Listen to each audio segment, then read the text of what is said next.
Ես ուզում եմ երկու արձանագրում անել, մեկը, որ Հայաստանը ավտորիտար պետություն է, եկեք սա իսկապես բոլորս գիտակցենք, արձանագրենք, որտեղ եթե սա մենք չենք անում, մեզ սխալ ճանապարհով է տանել։ Հայաստանի իշխանությունների համար գոյություն չունի Հայաստանի սահմանություն, գոյություն չունի Հայաստանի օրենքներ։ Նրանք անում են ինչ ուզում են։ Եվ այս վերջի շրջանի դերի ունեցած, դրան նախորդող շրջանի բոլորը գալիս են գոչելու, որ իսկապես Հայաստանը այսօր ավտորիտար պետություն է։ Եկեք սա արձանագրենք։ Մեր ժողովուրդը սա լավ պետք է գիտակցի, որովհետեւ հետագային ինչ-որ արվելու է, լսելու ենք, տեսնելու ենք, ոչ զարմանանք, ոչ ապշենք, ասենք ոնց եղավ, այդպես է լինելու, որովհետեւ մենք ապրում ենք ավտորիտար իշխանության ներքո։ Այս իրավիճակին իհարկե դարձել մեկնաբաններ, քաղաքագետներ, դարձել անվանումներ են տալիս օկուպացիոն ռեժիմ եւ այն այդ բոլորը ընդունելի է, այսինքն դեղավորվում է էլի այս դրամապանության մեջ։ Այնպես որ անգախ ձևակերպումներից ուղղակի եկենք արձանագրենք օկուպացիոն ռեժիմի ժամանակ էլ համարտուն չի հարկվում, օրենքներ չեն հարկվում, հիմա ուզում եք օկուպացիոն գոչեք, ուզում եք ավտորիտար գոչեք, Ակիևսի համացումը փաստ է, որ այսօր մենք համարտուն օրենքներ իշխանությունների կողմից չի հարկվում, մենք իսկապես ավտորիտար փուլում ենք։ Սա պետք է մեր հիմնական գիտեք ուղենիշը լինի, որովհետեւ ժողովուրդը ինքը կողմնորոշվի, թե ինչ է իրենից սպասում, ինչ պետք է անի այս իրավիճակը փոխելու համար։ Սա մի արձանագրում։ Երկրորդ արձանագրումը, որ ուզում անեմ, դա հետևյալն է։ Նայեք, այս բոլորի հիմքում սանկցիա իրադարձություն, որ շվեցրեք, բացեք մի քիչ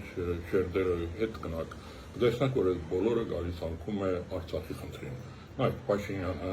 Արցախը հանձնել է Ադրբեջանին։ Սա հեշտ է ասել ու անցնելը, բայց Փաշինյանը հայկական լեռնաշխարհի ամենահայկական հողագծորը հանձնել է Ադրբեջանին։ Այ քրիստոնյաներս մենք ծնվում ենք այսպես կոչված սկզբնական մեղքով, չէ, գալիս է ատամ եւ այից, մգրտություն ենք ստանում, որպես այդ մեղքը մեր վրայից հանդի։ Այս 18 թվականից հետո Փաշինյանի սկզբնական մեղքը Ղարաբաղի հանձնումն է։ Մի անցնի իր սխալների արդյունքում մտածված չմտածված էական չի։ Փաշինյանը Արցախը հանձնել է Ադրբեջանին, ամենահայկական հողագծորը, հազարամյակներով հայերով ապրված, երբեք Ադրբեջանի կազմում չեղած հողագծորը, անկախ Ադրբեջանի նկատի ունեմ, հանձնել է Ադրբեջանին։ Սա Փաշինյանի իր իշխանության սկզբնական մեղքն է, եկեք սա չմոռանանք։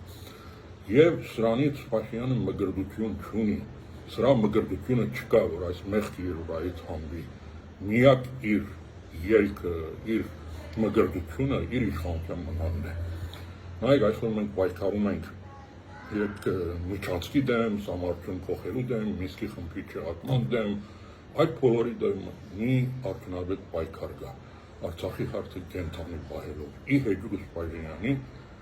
Արցախի հարցը փակված չի։ Ես սա զուտ էմոցիոնալ տեսանկյունից չեմ ասում։ Գիտեք, որ Արցախի խորհրդարանը 2003 թվականի վերջերին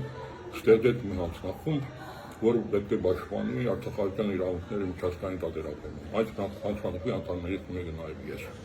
Եվ այս երկու տարվա մեր կոորդինացիան արդյունքն է, որ ես ձեզ ասում եմ,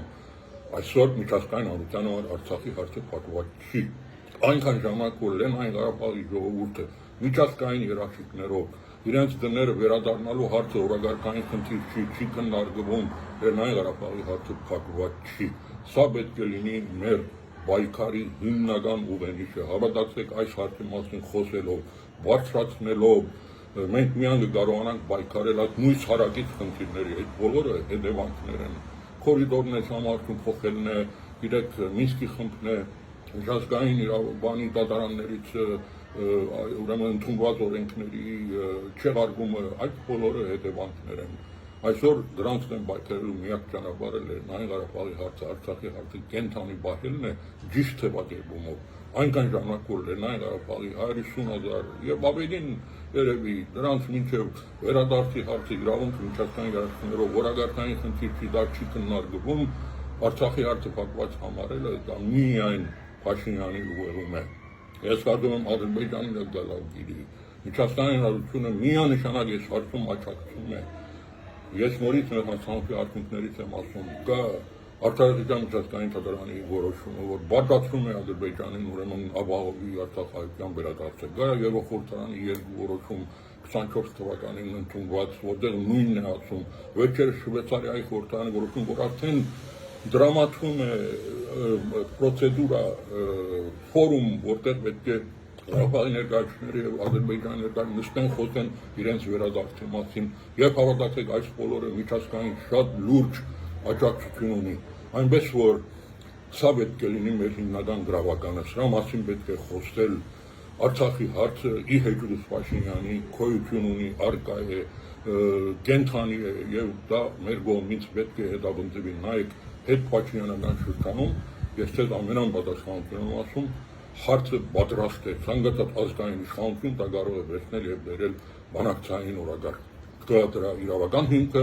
կա դրա ուրեմն քաղաքական հիմքը Եվրոխորհրդարանի որոշումով, կա նրա պրոցեդուրային հիմքերը